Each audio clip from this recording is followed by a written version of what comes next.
要说有什么武器是适合妖艳美女用的，那估计大部分人会选择皮鞭。如果加上滴蜡，恐怕有反应的人就更多了。但是鞭子这种软兵器总给人一种杀伤力匮乏的感觉，于是所谓蛇腹剑就出现了。灵活善变是大部分人对这种武器的第一印象。那么这种武器在现实中是否真的存在呢？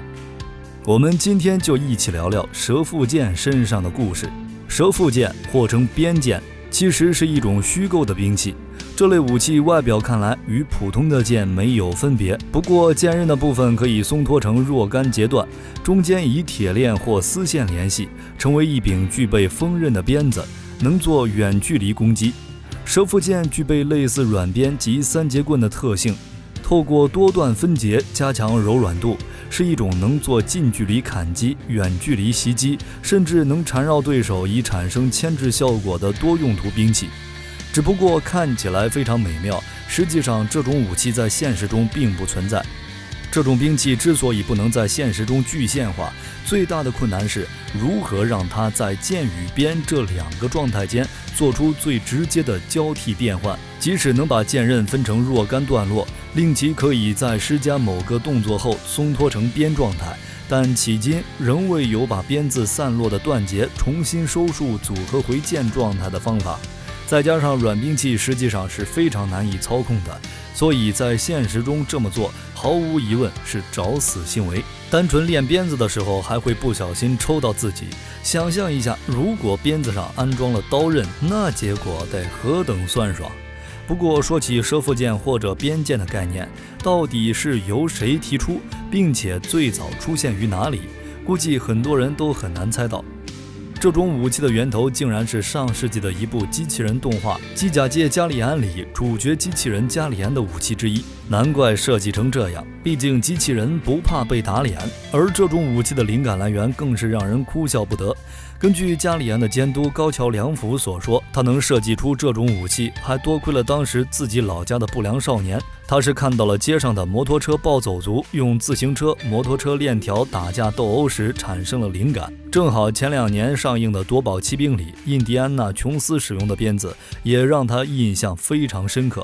于是链条的分节造型跟鞭子的柔韧度结合，这种全新的武器就诞生了。因为最早出自这部作品，所以在日本一般直接称类似的武器为加里安剑。只不过后来这部作品本身反倒完全不如这把武器有名，因为玩具销量不佳，机甲界加里安成了高桥良辅首次惨遭腰斩的作品。但是优秀的武器设计肯定不会因此埋没，类似的设计开始频繁出现于各类作品中，加里安剑也诞生出了蛇腹剑、鞭剑、蛇剑、连接剑、多节剑之类五花八门的称呼。只不过万剑归宗，这种武器的设计源头总归都来自这里。比较有名的例如犬夜叉动画里打伤过杀生丸的蛇骨刀，还有死神里六番队副队长阿散井链次手中的斩破刀蛇尾丸。只不过这把刀竟并非像元祖加里安剑那样在收起时呈现双刃西洋风的造型，而是形如有多枚蛇牙一样突出刃枝的和风单刃大柴刀。在前期万劫以后，更是干脆变成一只巨型的古蛇，把这类武器蛇的元素体现得淋漓尽致。可惜后来完全形态的双王蛇尾丸反而放弃了这部分特征。而这类武器另一个比较著名的使用例子，应该就是血缘诅咒中玩家可用的初始武器伸缩手杖，以及 DLC 武器野兽切割刀了。前者偏重灵活敏捷，更接近我们传统认知里的蛇腹剑，平常收紧的时候是一把坚固的手杖，变形时一敲地板就能变成一把伸缩自如的鞭刃，而后者则偏向力量型设计思路，更像前面提到的蛇尾丸。很显然，冷兵器发展了这么多年，人们也没有琢磨出如何让一件武器在软硬之间随意切换。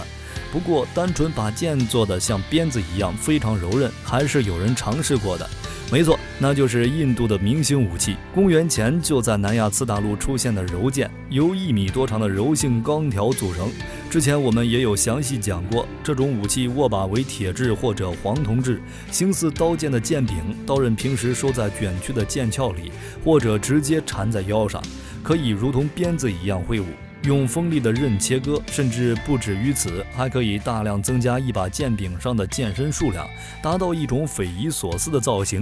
由于控制难度很大，这种武器被认为是世界上最难使用的单手冷兵器。毕竟单是鞭子用不好，都还能在身上抽出一道红印子，要是鞭子开了刃儿，再误伤到自己，可就非常不好玩了。而要说现实中蕴含蛇元素的武器也有不少，比如日本古坟时期出土的蛇形剑。不过这之中最有名的还得数马来兵器中的克利士剑，其剑身波浪多呈蛇躯形，在南亚常常对于蛇有宗教性的崇拜，因此有时候也将它的名字翻译成蛇形剑。只不过克利士是以波浪形为主，未必一定成密集的蛇形，而且古代克利士的剑形也有一说是以象鼻为参考原型，希望剑中寄予大象的威力，因此蛇形剑这个译名也微妙的难说到底恰不恰当。这类短剑造型尖锐，显然不是用来进行大力砍劈等动作，削、刺、插才是它的主要杀伤方式。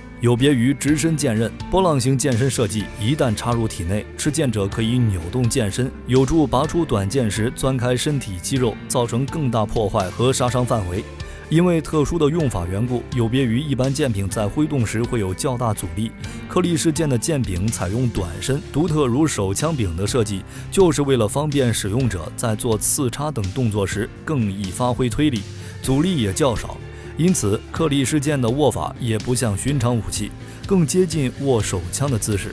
类似的造型在欧洲也出现过，只不过对于欧洲人来说，他们并不将这种曲线看作蛇形，更不会将其当作大象，而是认为它更像燃烧的火焰，也就是各种中世纪背景影片中常见的雁形剑，同时也被叫做波形剑。通常制作成雁形剑剑身都是双手剑及护手刺剑。